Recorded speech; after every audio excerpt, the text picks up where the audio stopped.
Here's why November 6, 2019 is a really big day for India.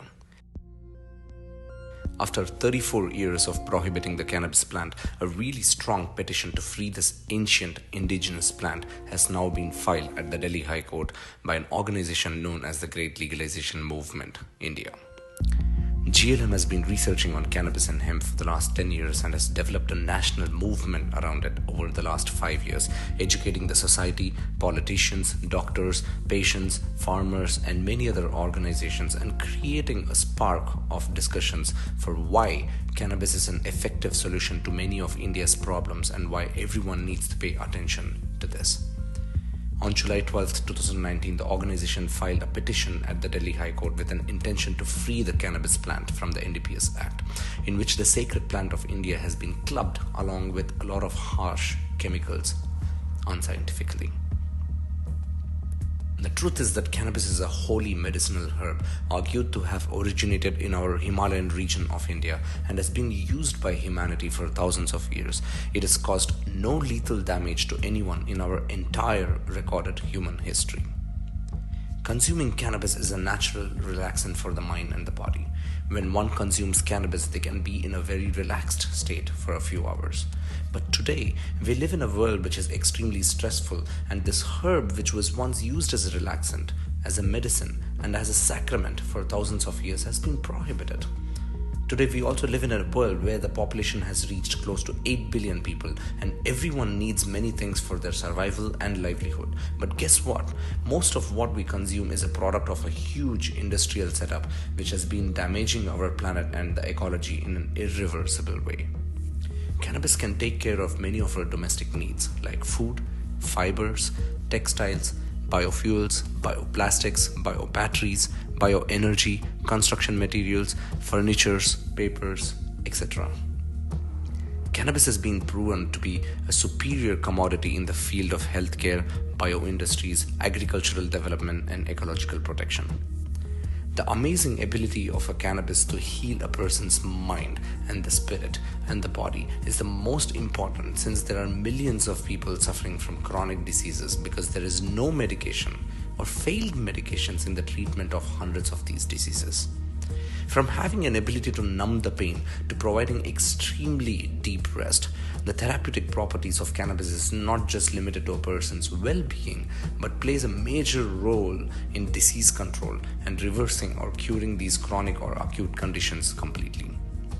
Patients across the world who have made cannabis medicine in their own homes reported that they were able to cure their cancers, neurological conditions, muscular illnesses, skin diseases, mental imbalances, and metabolic disorders. Scientific research has now confirmed that the medicinal compounds in the plant help in prevention, control, and curing of many of these ailments. With all these evidences, both from the public and the science itself, it feels that prohibiting the usage of this miraculous healing plant is highly unconstitutional. Over the last 25 years, the world has seen a remarkable public support and outcry to free this plant. The World Health Organization was forced to reclassify cannabis as a soft drug and not to classify it among the lethal chemicals. The latest World Health Organization reports confirm that cannabis is much safer than what the governments had originally thought.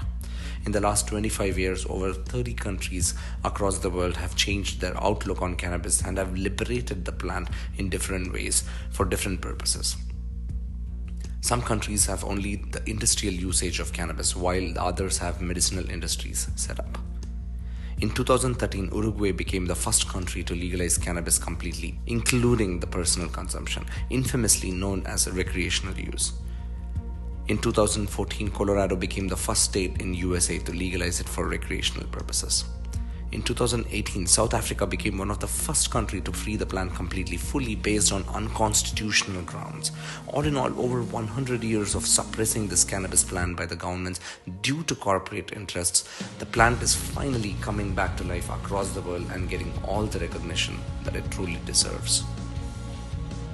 Coming back to November 6, 2019, GLM has finished compiling a huge amount of scientific, historic, and legal evidence from across the world over a period of 11 months of extreme research and petition drafting. This is the first time that India is now hearing a holistic approach to legalization of cannabis. Everyone had been thinking that cannabis was just about getting intoxicated, but GLM is now breaking this myth and proving that cannabis has much more to offer than just being a narcotic drug. Today is the day when the court decides whether this petition needs to be heard more or be dismissed for whatever the reasons the division bench might think to be. But if everything goes right, the case will be accepted in the court and the arguments from both the sides will be going on for maybe few more months, and if this gets legalized, it will be the greatest step ever taken to eradicate many horrible diseases, toxic industries, black market drug trade, and the society's abuse of alcohol and industrial cigarettes. The vision of GLM is to create a new healthcare system, a new economic crop for our farmers, a nationwide green industrial setup to solve unemployment issues, to end poverty and malnutrition, and also to add a new $1 trillion crop to the agricultural sector of India. Today, November 6, 2019 is indeed a very big day. It has the potential to change the direction of this entire nation. More power to the legal team, our senior advisor, Mr. Arvind Dattar, and our arguing counsel for the day, Mr. J. Sai Deepak.